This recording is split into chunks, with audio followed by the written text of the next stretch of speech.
Բարի երեկո, պարոն Սողոմոնյան։ Հազար բարի։ Շնորհակալ եմ, որ այստեղ եք։ Շնորհակալ եմ հրավիրելու համար։ Պարոն Սողոմոնյան, հետընտրական process-ներին ենք անդրադառնալու եւ այս համատեքստում բռնոցի օպերացիաներին, որոնք չդադարեցին նաեւ այս շրջանում, նախորդին Իշխան Սաղաթելյանի բնակարանն էին խուզարկում մեքենաները, այսօր տեղեկացանք Ավետիք Չալաբյանի ձերբակալության մասին։ Ինչ են ուզում Ավետիք Չալաբյանից, որն է ձեր տարբերակը, որովհետև քննչական կոմիտեն հետևյալ հաղորդագրությունն է տարածել, մեջբերում եմ մի խումբ անձանց կողմից ընտրական իրավունքի իրականացմանը խոչընդոտելու նախապատրաստության դեպքի առթիվ նախաձեռնվել է քրեական վարույթ 2026 թվականի մայիսին մեկնել եւ հանդիպումներ է ունեցել այլ պետության պաշտոնատար անձանց հետ։ Ինչ հանդիպումների մասին է խոսքը։ Անհեթեթություն է ոտքից գլուխ, ծայրից ծայր սուտ, շինծու հիմար հիմք է, այսպես ասած, սկսելու համար հետապնդում Ավետիք Չալաբյանի նկատմամբ։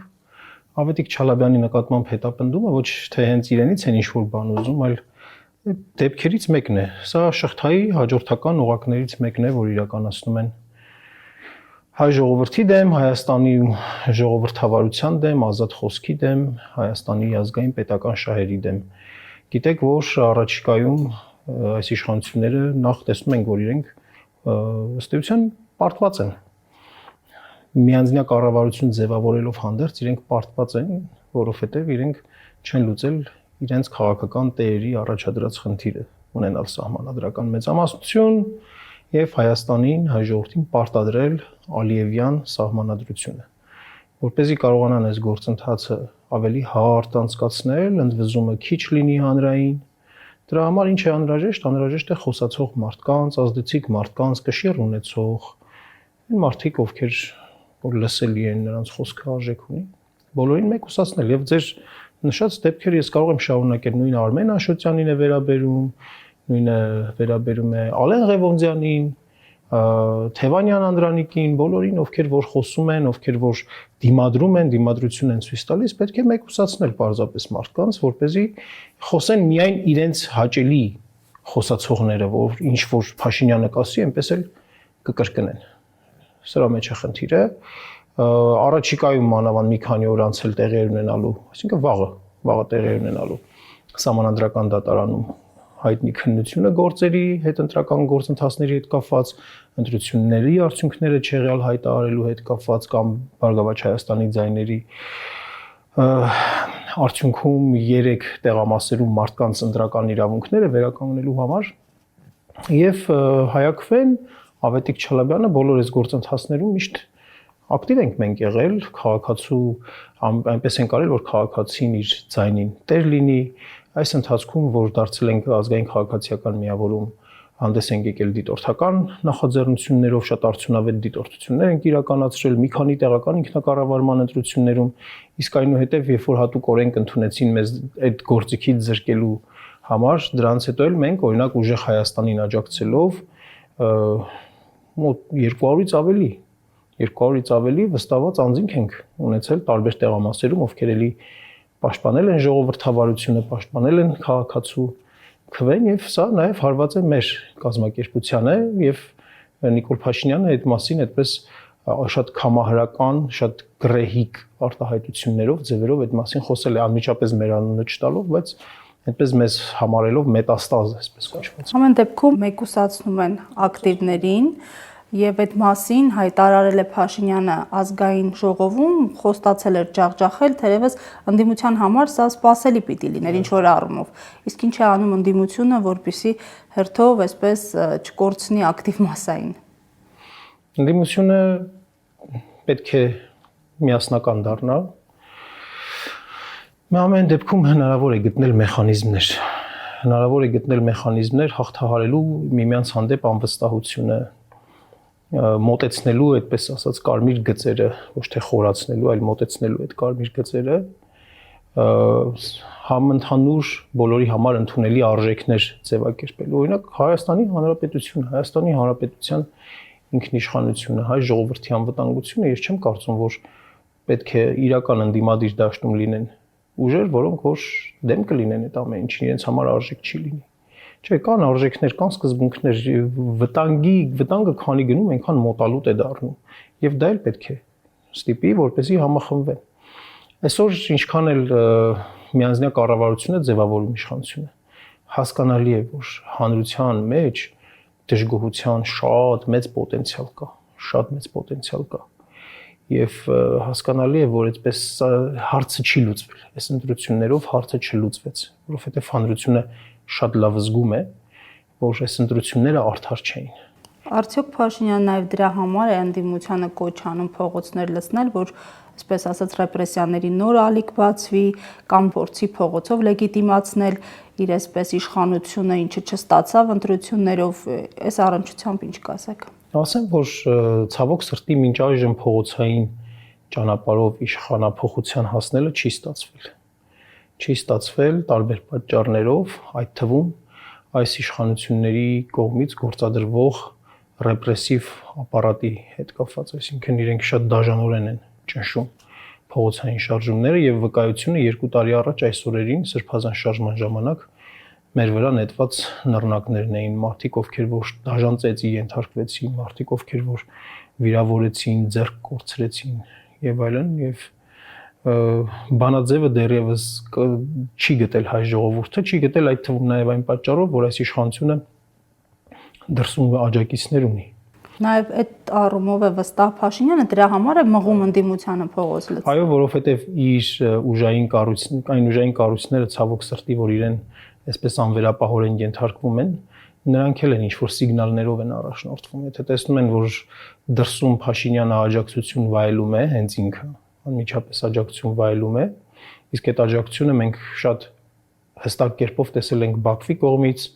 Անկարայի կողմից, ցավոք սրտի եվրոպական մեր գործընկեր պետությունների ղեկավարների կողմից ենք տեսել այդ աջակցությունները։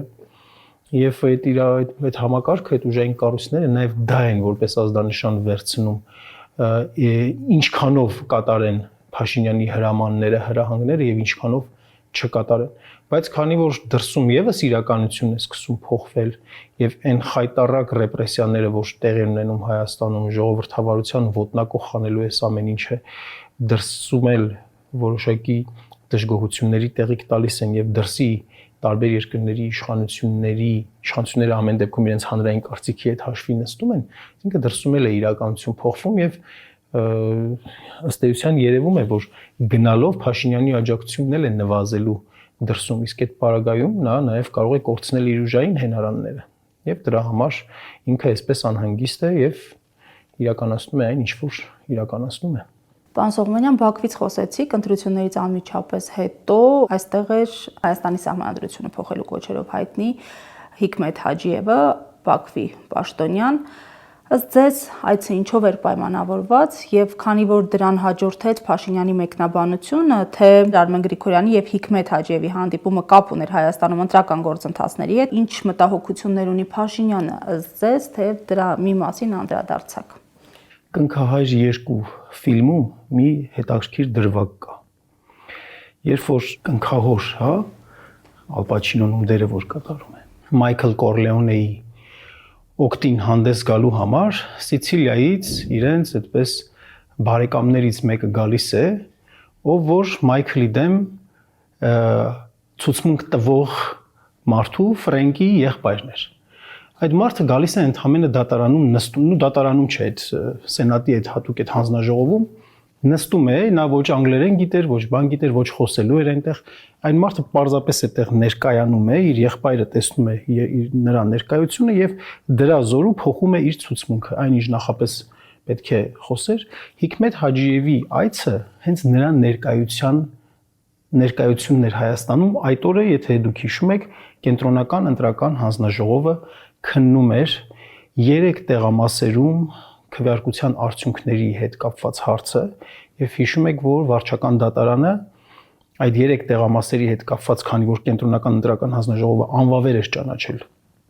այդ տեղամասերում անցկացված քվեարկություն եւ վարչական դատարանը անհրաժեշտ էր համարել վերաքվեարկություն անելու հարցում եւ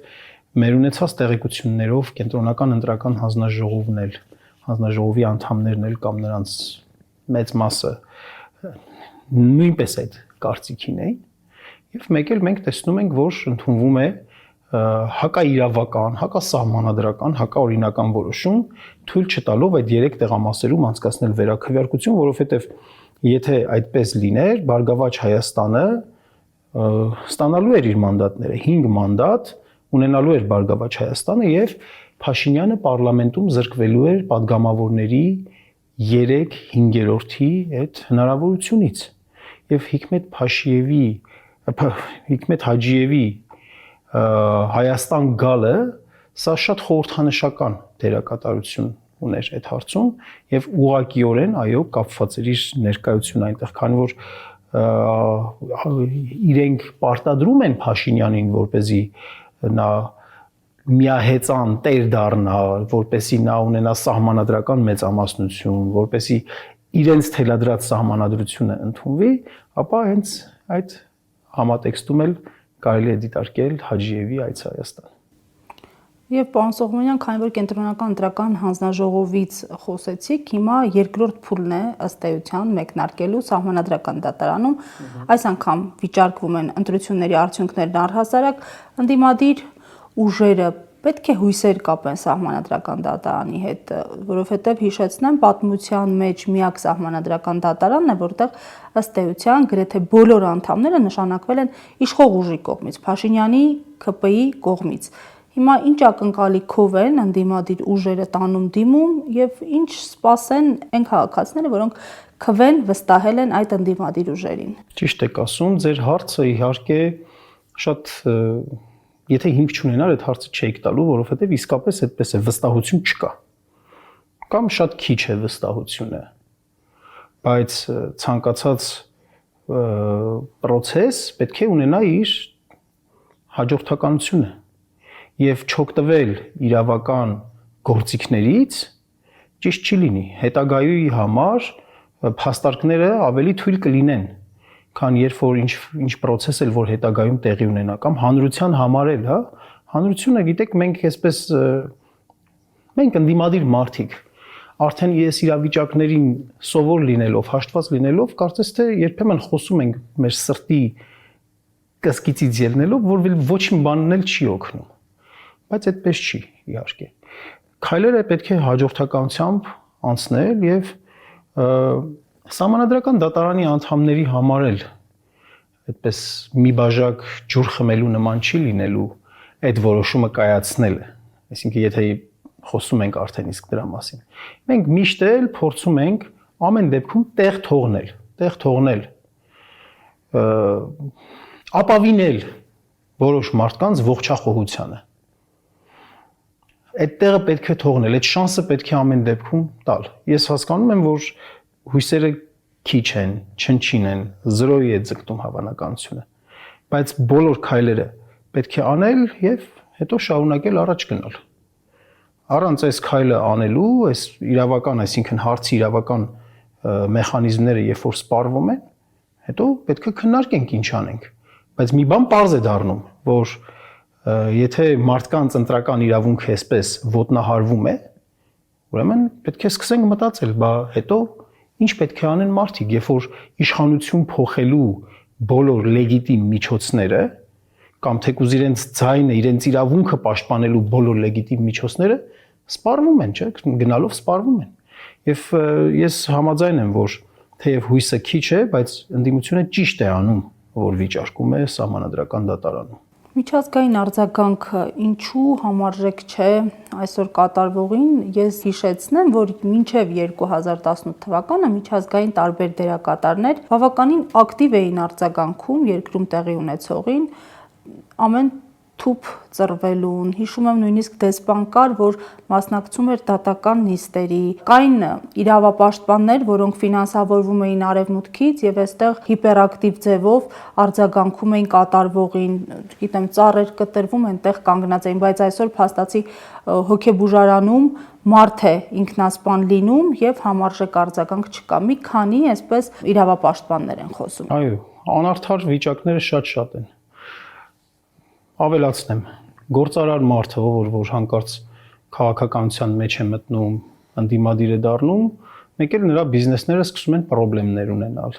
հարկայինն է հայտնվում, չգիտեմ, տարբեր բաներ է տեղի ունենում։ Գիտեք, թույլ օղակը անհրաժեշտ է հաճախ լինում արտաքին ուժային կենտրոններին։ Այսօրվա իրադրությունը այնպիսին է, որ որպեսզի գլխացավանք չունենան հարավային Կովկասի տարածաշրջանում արտաքին ուժային կենտրոններին անհրաժեշտ է զիջող Հայաստան։ Թույլ օղակի անհրաժեշտ։ Այս իշխանությունները վերցրել են, հաճույքով ստանձնել են այդ դերը, զիջող Հայաստանի դերը։ Թույլ օղակի դերը իրենք ստանձնել են, ինչ ուզում են, տալիս են։ Ցավոք սրտի իրավիճակը այդպիսին է, մեզ համար շատ անբարենպաստ աշխարհաքաղաքական իրավիճակ է։ Իրանը հույս ունենանք, որ գոնե առաջիկայում կհաղթահարի ճգնաժամը,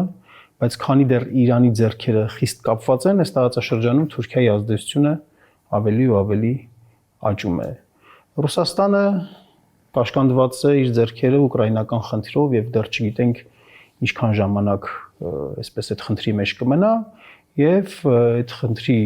բերումով նաեւ ինքն էլ չի ուզում իր պայմանագրային պարտականություններից բխող գործողություններն էլ անել։ Գուցե Ռուսաստանին էլ ձեռնտու չի Հայաստանում ունենալ այնպիսի իշխանություն, որը որ ժամանակ առ ժամանակ ազդու գործուն միջոցներով իր բարեկամին, իր գործընկերոջը, իր դաշնակցին, ով ուզում է ոնց ուզում է թող մտածել, կհրավիրի իր պայմանագրային պարտականությունների կատարմանը։ Ինչ վերաբերում է արևմտյան մեր գործընկերներին, նրանց համար էլ ձեռնտու իրավիճակ է այս իրավիճակը եւ Փաշինյանի իշխանությունը, այն իմաստով, որ իրենք ոչ թե ուզում են, որ Հայաստանի համար լավ լինի, որ Հայաստանը դառնա այսպես Եվրամիության անդամ, քաղաքակիրթ չէ, պարզապես կտրել, այսինքն Ռուսաստանի ազդեցությունը այստեղ նվազեցնել։ Այսինքն եւ այստեղ գլխավոր շահառուներն էլ բնականաբար Թուրքիան եւ Ադրբեջանն են, որոնց ձեռնտու է, որ մի կողմից եւ Հայաստանը իր հարաբերությունները վատացնի Ռուսաստանի հետ, մյուս կողմից եւ Իրանի ազդեցությունը այստեղ գնալով նվազի։ Եվ փաստացի այս իրավիճակում մեր միակ հաղթաթուղթը դառնում է մեր միասնականությունը, որ այս շատ անբարենպաստ իրավիճակին մենք պետք է պատասխանենք միասնականությամբ, ներքին ուժերը մոբիլիզացիա անելով, դա ձեռնտու չի ոչ մեկին եւ առաջին հերթին Թուրքիային եւ Ադրբեջանին ձեռնտու չի։ Եվ այդ դերը ստանձնում է Փաշինյանը, որ դուք ինձ զիջում կուզեք, ես կտամ, դրա դիմաց ես մնամ իշխանության։ Շատ պարզ իրավիճակ է։ Ամեն դեպքում Հայաստանի քաղաքացիներին դա ներկայացվում է որպես ինքնիշխանություն, ներկայացվում է որպես արևմուտք գնալու հեռանկար, ներկայացվում է որպես թրիփ, հսկայական տնտեսական ծրագիր եւ փաստացի շուրջ 650,000 քվ ըստ պաշտոնական վիճակագրության հանուն այդ օրակարգի է գնացել։ 727,000, հա, եթե չեմ սխալվում։ Իրենց թիվը։ Իրենց հայտնած թվով, 727,000։ Գիտեք, հարցի երկրորդ մասից սկսենք, հա։ Քվեարկության օրը այդ թիվը, որ ունեցել ենք եւ դրա հետևը, երբ որ մենք նայենք, թե ինչ գործընթացներ են տեղի ունեցել, մենք կհասկանանք, որ այստեղ բացարձակ արդար ընտրությունների մասին խոսք լինել չէր կարող, որովհետև այս ամենը ձեռք է բերվել ահաբեկման միջոցով, այս ամենը ձեռք է բերվել վարչական ռեսուրս գործադրելու միջոցով։ Այն վարչական ռեսուրսը, որ գործադրվել է այս ընտրությունների ժամանակ, իր նախադեպը չի ունեցել, այս մասին շատերը խոսել են։ Եվ հետևապես ասել, որ քանի որ ընտրություններում 49% է հավաքել, հետևապես ինչ օրակարգ կուզեն կթելադրեն, հակառակը, եթե չեք ուզում դուրս եկեք հեղափոխություն արեք, իսկ մենք ձեզ կջարդենք, սա իհարկե ոչ մի տեղ տանող չի, սա խնդիր բնականաբար չի լուծում։ Այս ընտրությունների գլխավոր կեղծիքներից մեկն էլ այդ էր, որ այս իշխանությունը իրեն դիրքավորել էր Հայաստանին որպես դեպի արևմուտք տանող դեպի արևմուտք տանող, հա, նկատի ունենալով իբրև թե Եվրոպական միության անդամակցության հարցը։ Սա շատ ծիծաղելի է, որովհետև այստեղ մենք պարզապես օգտագործվում ենք։ Ոչ մի այդպիսի օրակարգ չկա։ Այդպիսի օրակարգ չկա Եվրոպական միության հետ եւ բացի դրանից ոչ մի տեսական անգամ դրա հնարավորությունը չկա։ Եվրոպական միության անդամ դառնում են երկրները, որոնք որ գոնե ցամաքային սահման ունեն։ Վրաստանը եւ Թուրքիան մեզանից շատ ավելի շուտ սկսել են ու շատ ավելի շատ ոնց որ նշաձողեր են հաղթահարել, շատ ավելի շատ փուլերով են անցել։ Եվ դեռևս նույնիսկ նրանց համար տեսանելի չէ Եվրոպական միության անդամ դառնալու հանգամանքը։ Էլ ուր մնաց, որ Հայաստանի Հանրապետությունը գնա այդ ուղղությամբ։ Եվ բացի դրանից տնտեսական այս վիճակը, հարևանների հետ հարաբերությունների այս վիճակը, Եվրոպական միությունը չի ցանկանում գլխացավանք վերցնել։ Մտնել այնպիսի տարածաշրջաններ, որոնք իրենց համար գլխացավանք են լինելու։ Մի բան է, որ եվրոպական տարբեր երկրներ կամ Եվրոպական միության տարբեր կառույցներ իրենց կառույցային շահերից, իրենց պետական շահերից ելնելով ինչ որ քաղաքականություն իրականացնեն, ինչ որ բաներ խոսեն, ինչ որ դիրքորոշումներ արտահայտեն, ինչ որ միջոցառումներ անեն կամ ինչ որ գրկախառնություններ անեն եւ այլն, եւ դրանով փորձեն հայկական հասարակության մեջ ինչ մոլորություններ մտցնեն։ Մեկ այլ բան է, իրական գործընթաց է, այստեղ ոչ մի հիմք չկա դեպի Եվրոպա գնալու, սա բացարձակ մոլորություն է։ Իսկ ինչ վերաբերում է ինքնիշխանությանը, երկրի ինքնիշխանությունը ուղիղ համեմատական է նրա ներքին պոտենցիալին։ Իսկ ինքնիշխանությունը լիդերի աղաղակելով, գոռալով, մուսկուլներ ցույց տալով, ինչ որ տարբեր ճարտասան արտահայտություններով չէ, որ լինում է։ Ինքնիշխանությունը կառուցվում է քար-քարի վրա դնելով, ներքին ուժը, ներուժը ավելացնելով։ Ինքնիշխանության կարևորագույն հայտանիշներից մեկը ներքին միասնականությունն է, ամուր համայնքն է, ամուր հասարակությունն է, համախմբվածությունն է։ Այն ինչ որ մենք Հայաստանում բացարձակ չենք տեսնում։ Այսօր ժողովրդին տարբեր բանակների են բաժանել։ Մարդիկ մենք ցավոք սրտի հայրենակիցների մեծ խումբ ունենք, ովքեր օրինակ ատում են եկեղեցուն, ատում են արցախցիներին, հա? Այսպիսի հասարակությամբ մենք ինքնիշխանության մասին չենք կարող խոսել։ Սա ամենապարզ հասկանալի հայտանիշներից մեկն է։ Այսպիսի տնտեսությամբ, որը գերազանցապես կախված է դրսում տեղի ունեցող իրադարձություններից, քաղաքական իրադարձություններից, սա եւս մեկ այլ հայտանիշ է։ Եթե մենք չունենք արդյունաբերությունը որպես տնտեսության կարևորագույն հենքը, ողնաշարը, եթե մենք տնտեսապես հետաքրքիր չենք տարբեր ուժային կենտրոնների, դա նշանակում է, որ մենք ինքնիշխան չենք, փոքր պետությունը պետք է տնտեսապես հետաքրքիր լինի առաջին հերթին։ Թիփով հետաքրքիր չենք դառնա։ Ոչ։ Ոչ, թրիփով հետաքրքիր չենք դառնում, թրիփով հետաքրքիր դառնում ենք հենց ինքնիշխանության կորստի առումով։ Թրիփը հենց ինքնիշխանության կորստի մասին է։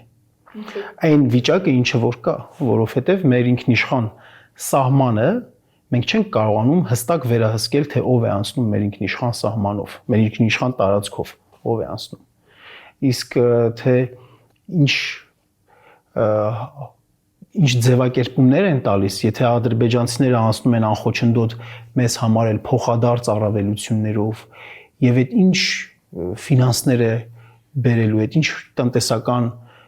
եկամուտներ է ապահովելու այդ հատվածը, մանավանդ հիմա էլ այժմ էլ երբ որ կարծես թե կարգավորվում են ամերիկա-իրանյան հարաբերությունները եւ այստեղ մի տեսակ ոնց որ այդ պրոյեկտը սկսում է նաեւ իր նշանակությունը կորցնել, ես ուղղակի սա հասկանում եմ ոչ թե սա միջազգային տարբեր դերակատարների կողմից շահագրգռված շահագրգիռ ոնց որ բան է, պրոյեկտ է, այլ սա զուտ թուրք ադրբեջանական առաջին հերթին Անկարայի շահագրգռության պրոյեկտն է, որովհետև գաղտնիք չէ։ Մի քանի անգամ, բազմաթիվ անգամ մենք տեսել ենք, որ այդ թրիփին իրենք ինչ են անվանում։ Իրենք անվանում են թուրքական կամ թուրանական միջանցք։ Ադրբեջանցիները անվանում են Զանգեզուրի միջանցք եւ իր տեսակի մեջ, իր բովանդակության մեջ ցավոք սրտի հենց այդպիսին էլ կա։ Եվ ամփոփելով պարոն Սողոմոնյան, քաղաքացին ինչ սպասի ընդդիմադիր ուժերից, նաև ձեզ եմ հարցնում, որովհետև հարում եք քաղաքական ուժի։ Չէ։ Հայաքվե ազգային քաղաքացիական միավորումը այս ընտրություններին ինքը ներկայացրել էր հայտ, որպեսի այս ընտրություններին մասնակցելու։ Մենք ի սկզբանե որոշել էինք, որպեսզի այլ ուժի հետ դաշինքով մասնակցենք, հետո այդ մասին բան չանենք, չստացվեց դա, եւ որպեսի մեր հետևորդները, որոնք որ քիչ չեն, իրենց ձայները չկորչեն, չփոշիանան, մենք պետք է ոնց որ ասած աջակցություն հայտնեինք։ Մենք առանց ինչ որ պահանջների սատարեցինք այս ընտրությունների ժամանակ ուժեղ Հայաստանին, համարելով, որ իշխանափոխություն իրականացնելու ամենաէական հնարավորությունը, ամենալուրջ հնարավորությունը հենց ունի ուժեղ Հայաստանը։ Եվ մենք իրենց հետ մեր հարաբերությունները կարգավորեցինք համագործակցության հուշագրով, այնպես որ եւ այդ հուշագրի շրջանակներում եւ մենք քարոզչությանը մասնակցեցինք եւ որպես վստահված անձինք պաշտպանեցինք ուժեղ Հայաստանի ձայները տարբեր տեղամասերում, բազմաթիվ տեղամասերում պաշտպանեցինք։ Այս առումով մենք համագործակցում ենք, այս մեր համագործակցության փուլը կտևի նրա մինչեւ առնվազն մինչեւ սահմանադրական դատարանի կողմից կայացվելիք որոշում, այսինքն մենք ոչ թե հարում ենք կամ կծում ենք կամ չգիտեմ ինչ, մենք աջակցել ենք։ Մենք աջակցել ենք իշխանափոխության ակնկալիքով։ Ինչ ակնկալել ընդդիմությունից պետք է ակնկալել հետեւյալը, որ համենայն դեպս այս նախորդ 5 տարիների ընթացքի գործելակերպը չկրկնվի այդ գործելակերպը։ Շատ ավելի կրեատիվ, շատ ավելի նախաձեռնողական, քաղաքական իրողություններ ստեղծող իրադարձություններ են անհրաժեշտ, մանավանդ որ հիմա իշխանությունների դիրքերը շատ ավելի թույլ են, քան նախորդ 5 տարիների ընթացքում։ Դա նշանակում է, որ ընդդիմությունը պետք է շատ ավելի նախաձեռնողական լինի եւ նաեւ լինի միավորված։ Խոսքը ինչպես խորհրդարանական ընդդիմությանն է վերաբերում, այնպես էլ արտախորհրդարանական ընդդիմությանը։ Ֆորմատներ, պլատֆորմներ հաստատ կարելի է գտնել, որը որ անգամ ունակ կլինի ստեղծելու երկիշխանության վիճակ։ Ուժեղ Հայաստանի Սամվել Կարապետյանի առաջնորդած ուժեղ Հայաստանի մասնակցությունը այդ հնարավոր ձևաչափերին, պլատֆորմերին էական եւ իրական կդարձնի Հայաստանում փաստացի երկիշխանությունը եւ այս իշխանությունների այս վարչախմբի իշխանության ապա լեգիտիմացումը։ Հասկանալի է ձեր տեսակետը, շնորհակալություն։ Ես էլ եմ շնորհակալ։